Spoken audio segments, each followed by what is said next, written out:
Hi friends, आज আমি তোমাদের গণেশ সুজি দিয়ে পকোড়া করে দেখাবো।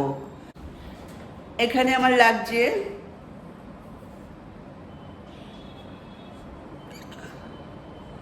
হাফ টিস্পুনের কম সর্ষে, 1 টেবিল স্পুন আমচুর পাউডার, কাঁচা লঙ্কা, পেঁয়াজ কুচি, আদা কুচি, রসুন কুচি, ক্যাপসিকাম আর গাজর কুচি।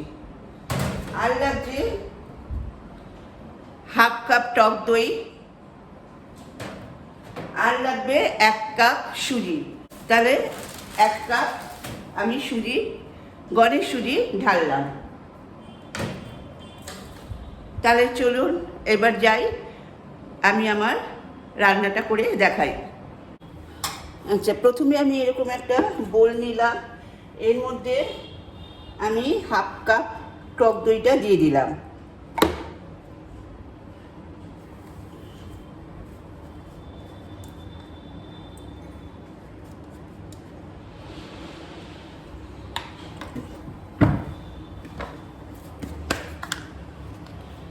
এবার দেব হাফ টিস্পুন মতো সল্ট।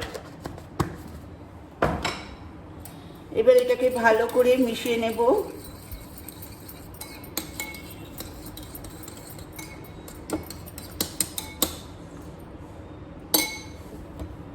এবার এতে দেব গণেশ সুজিটা।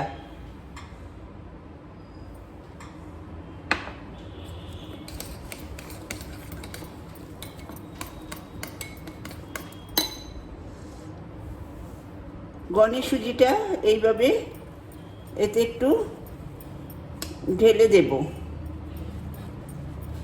তাহলে এটাকে ভালোভাবে একটু মেশাতে হবে। আমি 5 মিনিট বাদে ফিরে এলাম, আমার ব্যাটারটা রেডি। তাহলে এখানে আছে 250 গ্রাম টক দই, 100 গ্রাম সুজি আর নুন। তাহলে হাফ কাপ টক দই, 1 কাপ সুজি আর নুন, দুটোরই মাপ আমি বলে দিলাম। কাপেরও মাপ বলে দিলাম, ওজনেরও মাপ বলে দিলাম।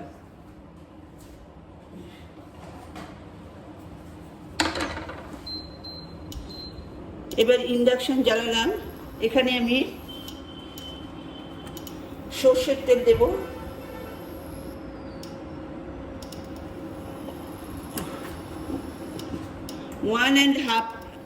ওয়ান টেবিল স্পুন আর 1 টিস্পুন আমি তেল দিলাম। তেল দেওয়ার পর এতে আমি যেগুলো ইনগ্রিডিয়েন্টসগুলো রেখেছিলাম, বলেছিলাম আপনাদের সুজির পকোড়া করতে লাগবে সর্ষে। প্রথমে সর্ষে ফোড়ন দিলাম হাফ টিস্পুন। তারপরে এতে আমি দেব পেঁয়াজ।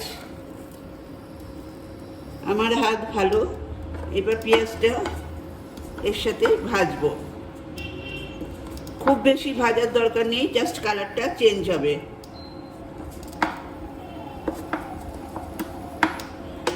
এই পেঁয়াজের সাথেই দিয়ে দেব একে একে গাজর,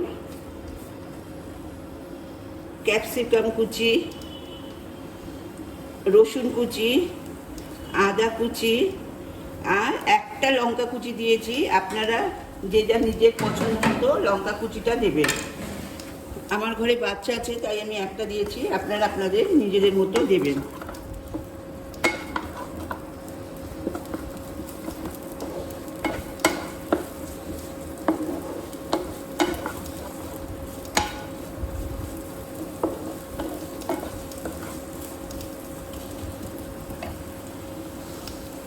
এটা বেশি ভাজার দরকার নেই, জাস্ট সাঁতলানো।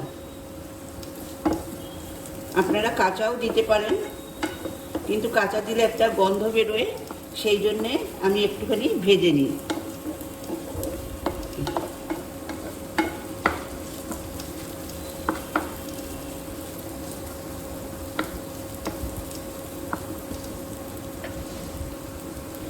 তাহলে আমার রেসিপি যদি আপনাদের ভালো লাগে, প্লিজ আমাদের বাঙালি রান্নাঘর চ্যানেলকে সাবস্ক্রাইব করবেন আর পাশে থাকা বেল বাটনে ক্লিক করবেন। তাহলে আমার সমস্ত রেসিপি আপনার ফোনের নোটিফিকেশনে পৌঁছে যাবে। আর অবশ্যই লাইক কমেন্ট করতে ভুলবেন না, আর বন্ধুদের মধ্যে শেয়ার করবেন। আচ্ছা দেখুন, আমার এটা পেঁয়াজগুলোর একটু কালার চেঞ্জ হয়ে গেছে।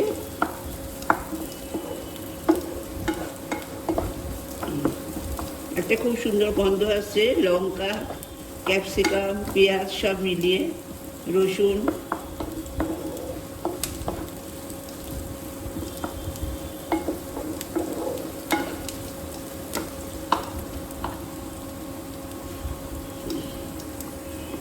আচ্ছা, এবার এতে দেব সামান্য একটু হলুদ,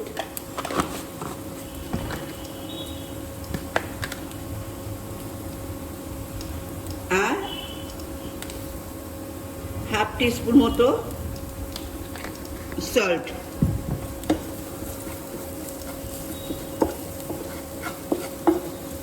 আপনারা এই নুন আর হলুদটা আগে সবার সাথে মিশিয়ে রাখতেও পারেন, তাতে কোনো অসুবিধা নেই।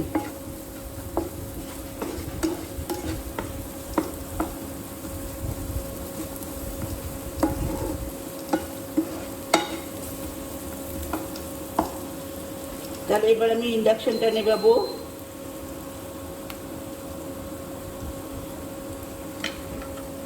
নিভিয়ে এটা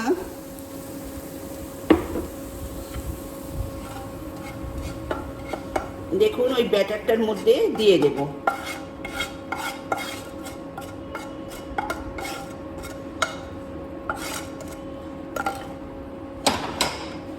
ব্যাটারটার মধ্যে দিয়ে এটা ভালো করে মিশিয়ে নেব।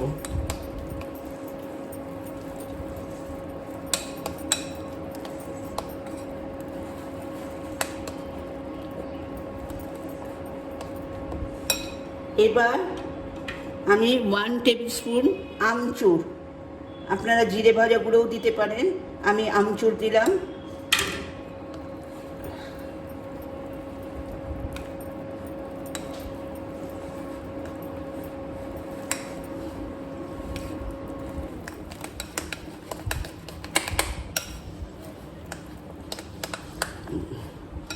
এবার এটা আমি ভাজবো, চলুন তাহলে ভেজে দেখাই।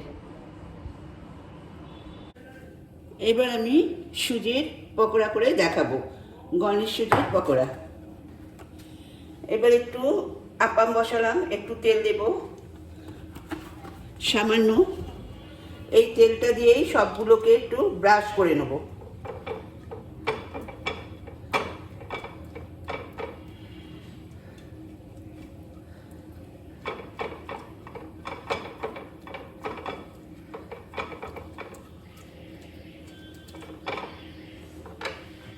দেখুন তেল ব্রাশ করে নিলাম, দিয়ে এর মধ্যে যে তেলটা আছে সেটা ফেলে দিলাম। আজকাল সবাই ফিগার কনসাস, ওই জন্যে তেল বেশি খায় না, আর আপামে করলে এই সুবিধেটা তেল লাগে না।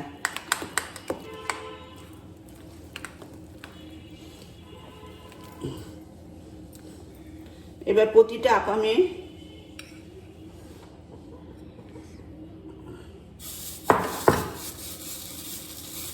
আচ্ছা, এটা বলার নিয়ম হচ্ছে ফুল দেবেন না, তাহলে উপচে যাবে। হাফ দেবেন বা হাফের একটু বেশি দেবেন। দেখুন আমি ফুল দিচ্ছি না।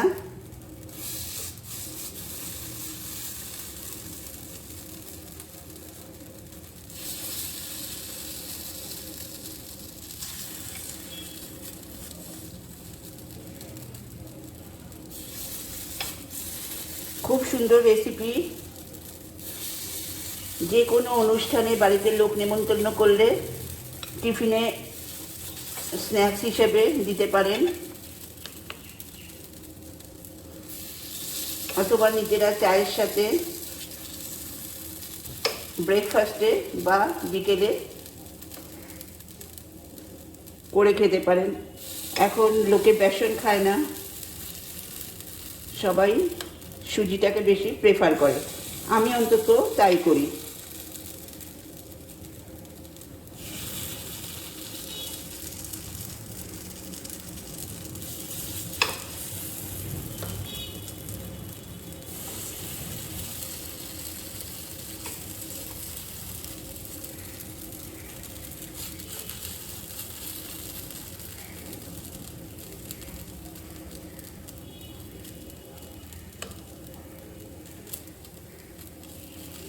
আচ্ছা, এটা এবার আমি 2 মিনিট ঢাকা দেব।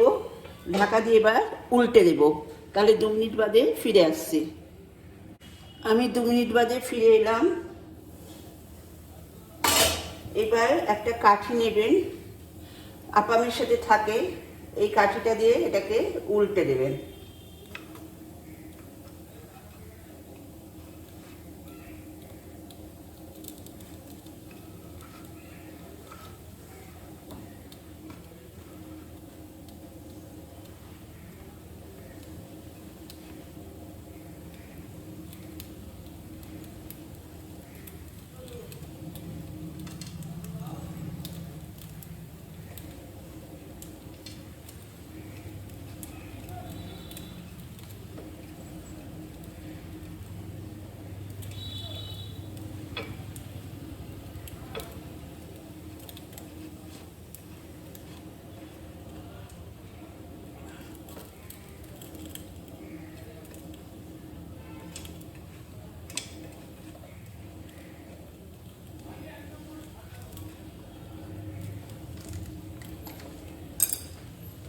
আবার এখানে 2 মিনিট ঢাকা দেবেন। এরপরে এটা আমি তুলে নেব। তাহলে কত ইজি দেখেছেন, কত সহজে তৈরি করা যায় গণেশ সুজি দিয়ে পকোড়া। আর অপূর্ব টেস্ট, খুব ক্রিস্পি। এবার এটাকে আমি নামিয়ে দেব।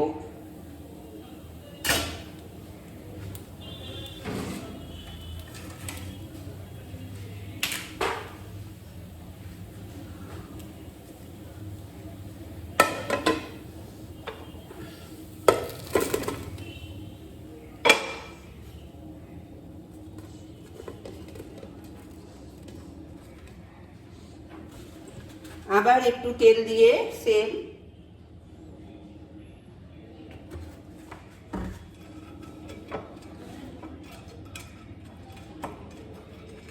সবগুলো বসাতে হবে। তাহলে আশা করি আমার সুজির পকোড়া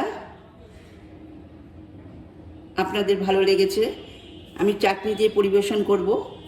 ফাইনাল ডিশ নিয়ে আপনাদের কাছে আসছি। নমস্কার।